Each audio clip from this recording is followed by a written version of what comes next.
coisa, mas eu gosto, me capacitei, tenho formação acadêmica, tenho capacitação, tenho habilidade para estar em outra área e talvez em outra justiça, e por que eu não posso, né, fazer um processo interno?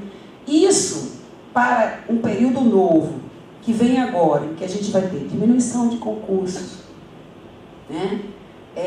Quanto mais concurso, menos salário, a gente sabe disso, né? Essa é uma categoria que passou dos 100 mil já faz um tempinho, e quanto mais gente, menos recurso, mais difícil fica. Então, antes de abrir concurso, por que não aproveitarmos, né, o diagnóstico inicial de vagas, remoção interna, isso também é uma coisa que veio de vocês, veio de processo nacional de remoção, né, antes da gente abrir concurso, para equalizar e para captar o que precisa de fato. Né? Ô Vera, só uma questão de ordem aqui, eu esqueci de falar, quando eu estava na mesa abrindo o seminário, porque a gente pediria para todos vocês aqui fazerem as perguntas por escrito, conforme está no edital aqui, e ao final, até para otimizar o nosso tempo, ao final ela vai esclarecer ponto por ponto. Aí eu pegaria essas perguntas, as perguntas repetidas, eu fazia uma sistematização rápida, as perguntas repetidas, só ia falar, jornada de 6 horas, foi fulano, ciclano, Beltrano, entendeu? Aí só para a gente otimizar. Vou pedir agora. Dentro desse processo, a gente também está fazendo uma disputa de introdução na lei de conceitos que podem garantir, no segundo momento, as políticas que a gente precisa.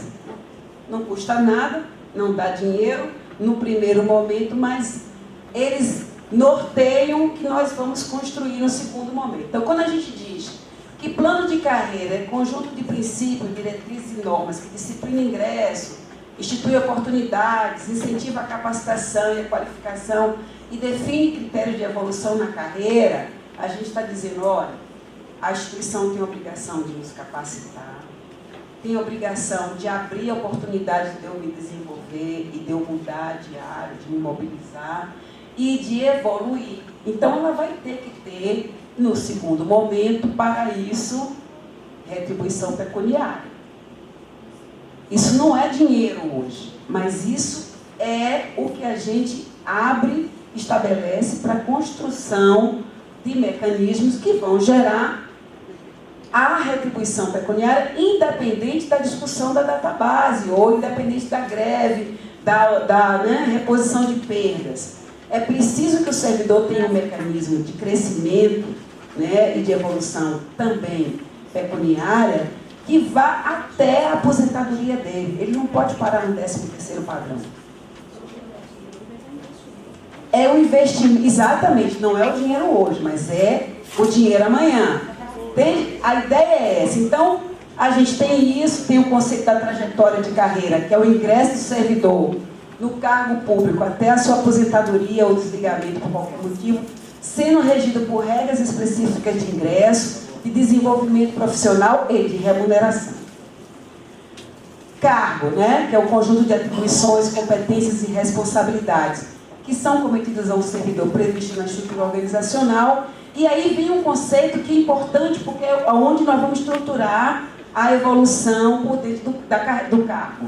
Unidade base, classe, unidade básica da estrutura de carreira, que agrupa cargos, né, ou especialidades, nesse caso, de mesma hierarquia, classificados a partir do requisito de escolaridade, nível de responsabilidade, conhecimentos, habilidades específicas, formação especializada, experiência, risco, esforço físico para o desempenho de suas atribuições. O que é que eu estou dizendo com isso? Que não é só a escolaridade que me classifica. Que, além disso, eu posso ter outros mecanismos para estar classificado um pouco a mais. Se eu tenho, né, vamos trabalhar com a existência de um cargo de nível médio, que é o que temos hoje ainda. Então, eu entrei como nível médio, mas o meu fazer tem um alto grau de responsabilidade. É igual a uma outra atividade de nível médio que não tem ou tem média responsabilidade? Não. A classificação é acima. Eu tenho necessidade de... o meu cargo tem risco ou esforço físico. Então, vamos lá. Que até para entrar numa coisa que eu acho interessante, que as pessoas às vezes não compreendem. Hoje, as pessoas dizem assim, os oficiais e os agentes têm um posicionamento, um valor salarial diferenciado do resto da categoria. Por quê?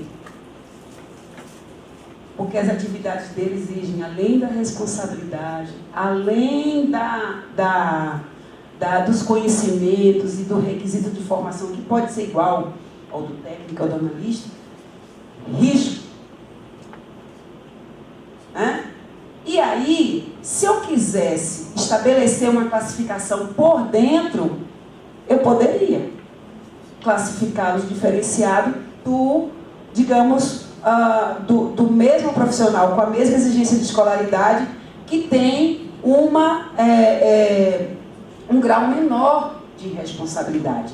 Mas isso significa que só eles podem ter uma classificação diferenciada na estrutura? Não. Outras atividades que envolvem uma especialização diferenciada, outras atividades que envolvem um grau de responsabilidade. Pense numa pessoa que responde com a sua assinatura ao TCU.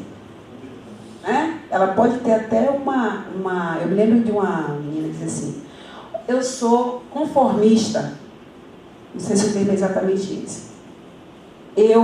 O meu CPF, eu tenho que conferir, conta por conta e tal. O meu CPF é que registra lá, na prestação das contas do Judiciário, ao Tribunal de Contas, que aquilo foi pago e Se der algum problema, quem responde é ela.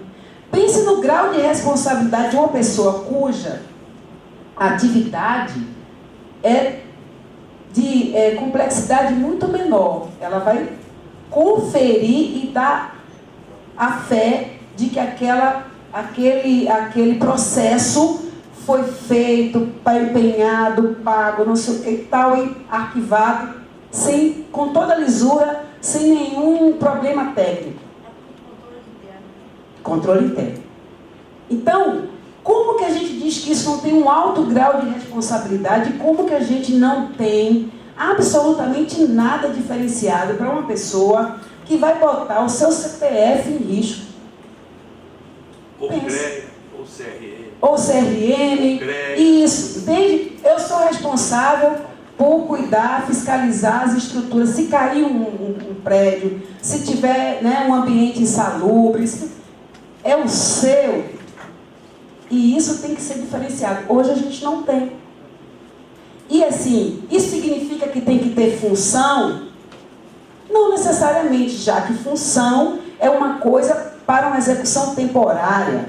O que a gente precisa ter ideia é que a função ela não existe para ser permanente da vida da pessoa.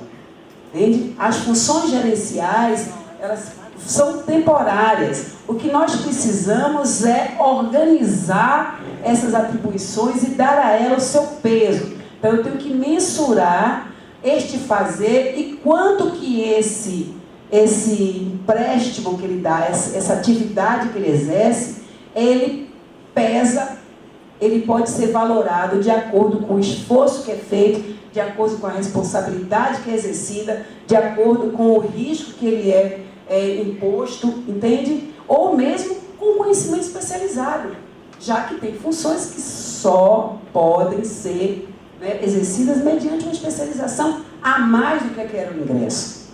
Por isso, a existência das classes.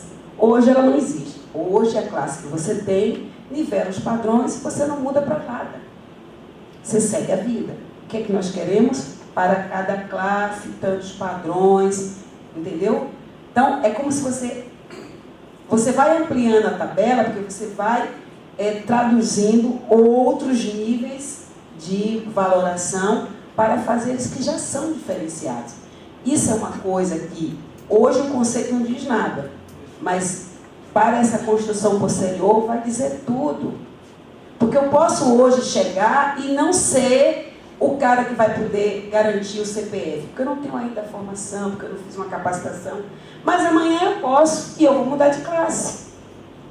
Entende? Bom, e é por isso que a gente precisa ter desenvolvimento, que é o crescimento na carreira, associado na melhoria dos serviços públicos prestados ao usuário, ao tempo de serviço também, porque o tempo de serviço na instituição tem que ser valorizado, né? Porque senão, qual é a diferença de eu estar ali o tempo inteiro e alguém chegar sabendo menos do que eu, tendo menos experiência, menos dedicação do que eu e entrar ganhando a mesma coisa? Porque isso acontece quando você chega num patamar, né? E isso acontece também no segundo momento, quando a sua tabela salarial é menor. Então, você chegou no 13º. A Lúcia está no 13º, alguém que tem 15 anos está no 13º, alguém que tem 20 anos está no 13º, padrão, porque nós não temos mais para onde ir. Chegamos todos antes. Agora, eu posso resolver o problema dos padrões hoje? Não. Mas eu posso deixar apontado que eu quero que isso seja resolvido no segundo momento, porque é necessário. Então, aqui, ó. Além da formação, eu posso ter um crescimento vinculado, dentro do mesmo cargo, vinculado, né, à formação, se isso estiver vinculado a uma proposta de execução do trabalho, claro que sim, eu posso entrar aqui, concursado graduado, aqui uma pós, aqui pode ser um mestrado profissional ou uma segunda pós, e aqui pode ser uma terceira, e isso me levar a classes com diferentes padrões de remuneração, diferentes faixas. Mas eu também posso classificar aqui essas coisas que eu falei, que tem diferenciação do graduado que está aqui, mas que não tem uma responsabilidade tão ampla, como que tem a exigência só da graduação, mas que tem uma estruturação de atividade mais complexa e de grau de responsabilidade maior. Né? A capacitação e avaliação, isso tudo está, se vocês olharem, no anexo 2, que já foi inclusive aprovado, que também coloca a necessidade dessa vinculação, né, do desenvolvimento integral com a capacitação permanente. Daí porque que nós estamos solicitando e disputando a questão das escolas de formação. Por que os juízes têm e os servidores não têm? E por que não conjugar esforço e ter uma escola de formação do judiciário e não do TRT, do TRE, da Justiça Eleitoral? Por que não conjugar esforço para otimizar recursos e ter processos de capacitações transversais? Porque é aquilo que eu volto demais.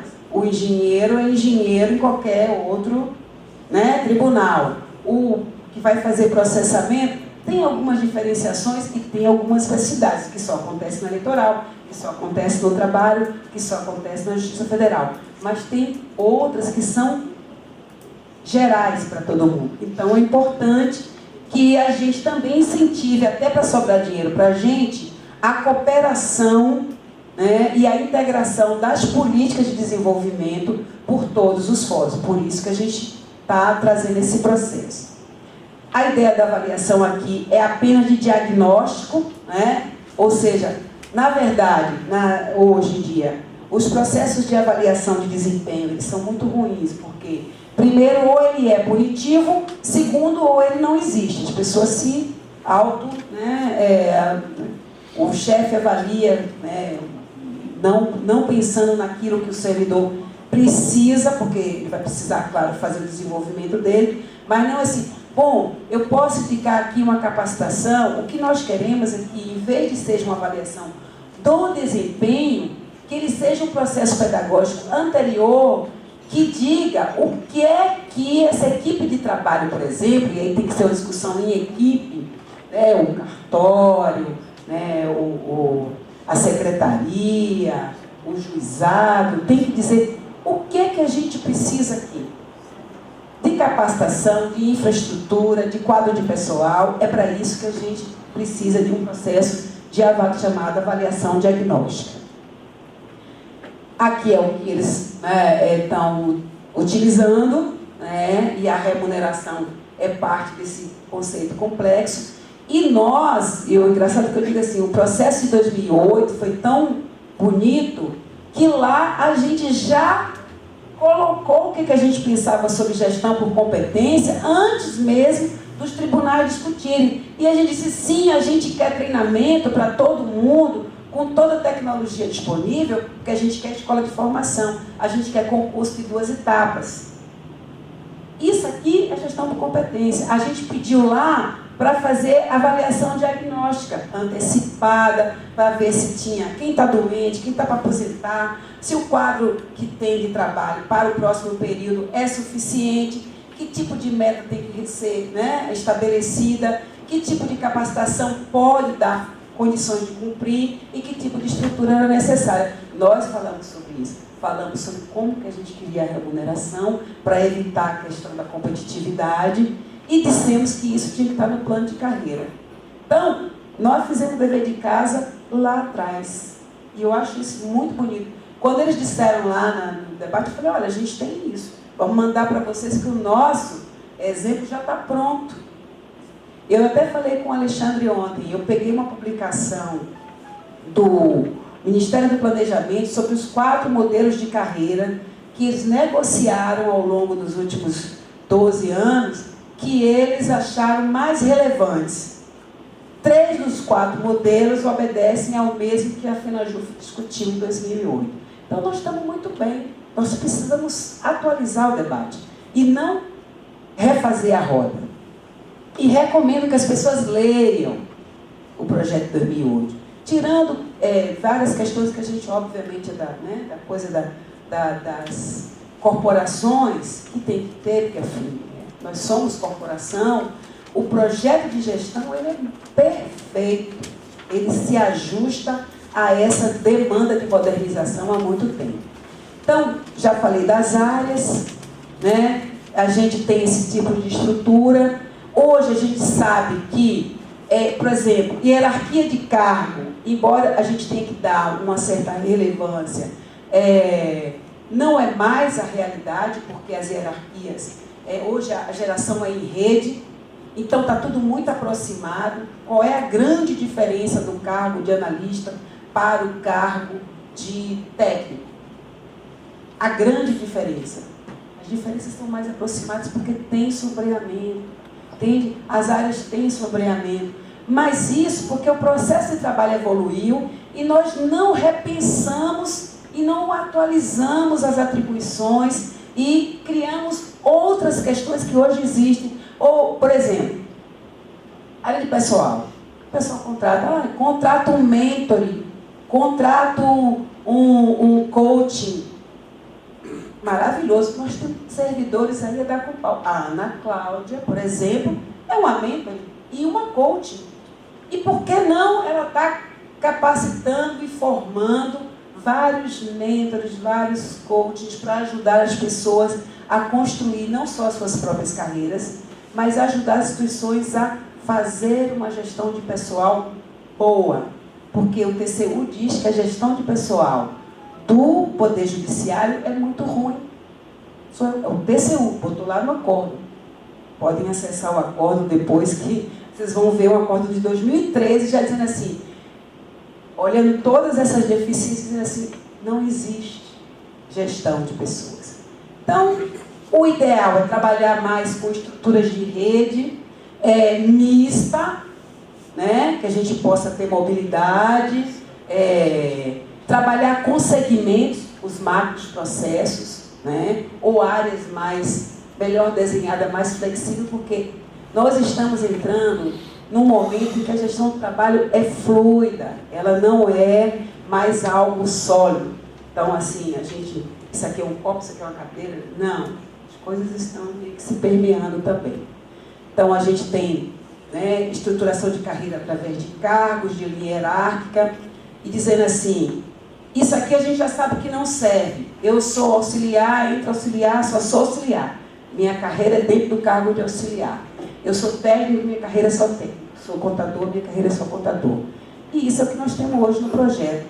As carreiras Nós não queremos mais as carreiras, porque nós queremos uma unidade. Até porque no dia em que vier uma gestão muito ruim e o judiciário fragilizado, o cara faz assim, essa aqui eu acabo, essa daqui eu posso reduzir, essa aqui já não existe mesmo, acabou. Entende? Qual é o problema das carreiras? Que é o mesmo problema de você ter uma estrutura de cargos separados. É que na hora que o gestor resolve eliminá-los, é só um segmento, o resto da categoria não está envolvido e você está só com aquele seu grupo. Então, é preciso pensar muito sobre isso, assim, sobre como que a gente se mantém unitário para evitar, porque hoje a gente até está conseguindo caminhar bem. Mas a tendência dos próximos anos é um conservadorismo e uma gestão fiscal muito forte e de extinção, de jogar para a terceirização cada vez mais ampla para gastar menos. Isso vai atingir não é só o executivo, não. Isso atinge todos. Porque a proposta desse novo período não é uma proposta de construção do serviço público. É uma proposta de adequação ao fazer mais com muito menos. Hoje a gente está tentando trabalhar com a linha hierárquica, mas não nesse processo, porque isso aqui a gente não tem condição de fazer, né? Tem a discussão da ascensão, então não dá para fazer essa mudança de um cargo para o outro, mas nós podemos estruturar dentro do mesmo cargo atribuições mais complexas e até mesmo especialidades mais complexas. Desde que a gente dialogue com o conceito da flexibilidade. Assim, o interessante de você discutir carreira é que você não precisa necessariamente sair dizendo assim, a lei diz não, eu não posso fazer nada. A lei diz não a isso aqui, eu vou achar uma brecha por cá. Então, digamos que a gente tem um debate muito difícil hoje na mudança do cargo de técnico. Digamos que assim, nós vamos fazer uma discussão terrível e o pessoal disse, não, nós não vamos dar o nível superior para vocês. Acho difícil, acho que a gente vai conseguir. Mas digamos que a gente tem um problema. Por que a gente não pode estruturar que uma última classe aqui, que tem um outro para dar, uma outra faixa salarial, e aí desgrude daquela coisa de 1, 2, então seria assim, de 1 a 13 aqui, né? De 1 a 13 aqui, de 1 a 13 aqui. Então, nós teríamos faixas salariais diferentes para o mesmo cargo. Por que a gente não pode, se nos vedarem o direito da mudança completa, colocar todos os técnicos hoje que estão atuando, que têm nível superior, na última classe, e essa classe ser vedada ao acesso externo no primeiro momento? É um primeiro momento de transição. Então, quando eu falo isso, não é que nós vamos fazer isso ou aquilo. É que para cada vez que a gente tomar um não, a gente tem que abrir uma outra porta. Porque, como a carreira é dinâmica, você pode alterá-la 300 vezes. Então, você tem que dar passos para provar para a instituição que o que você está pedindo é correto e é bom para a instituição. Então, fazer um movimento, se não é possível fazer o todo, se o projeto estratégico não pode ser aprovado, vamos aprovar aquela ferramenta que chega mais perto do que a gente quer e trabalhar a mudança.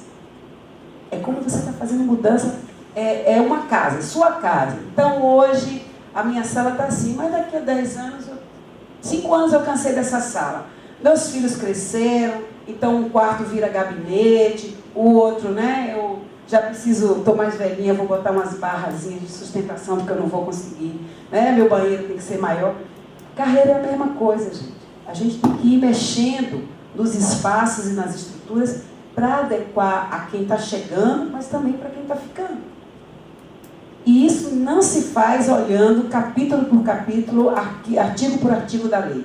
É decidir qual é a ideia que você quer implementar e ver aonde, aí sim. Eu quero isso. Bom, como é que eu vou fazer isso? Bom, eu vou fazer aqui uma minuta de um capítulo ou de um artigo e vou alterar. E aí eu vou disputar. Porque quando a gente pega a 11.416 e lê artigo por artigo e quer alterar os artigos, a gente está fazendo um jogo que foi feito há 10 anos atrás. Eu primeiro penso qual é a ideia que eu quero, por isso que vocês não vão achar nessa sistematização nenhum artigo ou capítulo do que vocês escreveram. A gente pegou, nós recebemos versões e versões de propostas, de projetos, pegamos a ideia, filtramos a ideia e trouxemos a ideia para a sistematização. Não encontrarão, por exemplo, o projeto de Minas, embora ele esteja todo, né? Foi todo introjetado aí dentro, em várias áreas, em vários tópicos, e alguns, como não era objeto de discussão agora, foram para o capítulo, o anexo 4, outros estão no anexo 1, outros estão no anexo 2, que já foram aprovados, outros estão no anexo 3, que está para discussão. Então, não procurem os artigos, nem os parágrafos, procurem a ideia.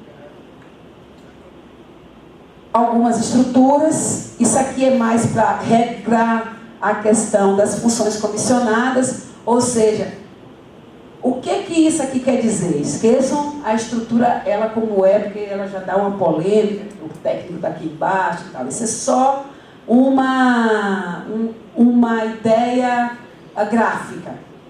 Eu posso ser o técnico e ser supervisor? Posso. Eu posso ser analista e estar chefe em um determinado momento? Posso.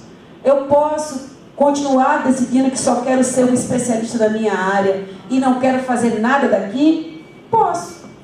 Agora, o que a instituição tem que fazer? Essa sua especialização aqui tem que ser tão valorizada quanto se você optar estar aqui, como superintendente. Entende qual é o conceito da carreira em Y? Ela está dizendo que ou eu vou trazer para dentro da discussão da carreira o que hoje é uma coisa que é mecanismo de computação, que são as funções, entende? E eu digo que o servidor vai ter critério objetivo de entrar aqui e também do tempo que ele pode exercer, que a equipe vai dizer se é ele mesmo, se pode ou não, se ele tem essa competência, se a gestão vai analisar o perfil de liderança dele. Você pode ter um cara muito bom, antigo, que não é líder. E ele chefia? Não, você pode.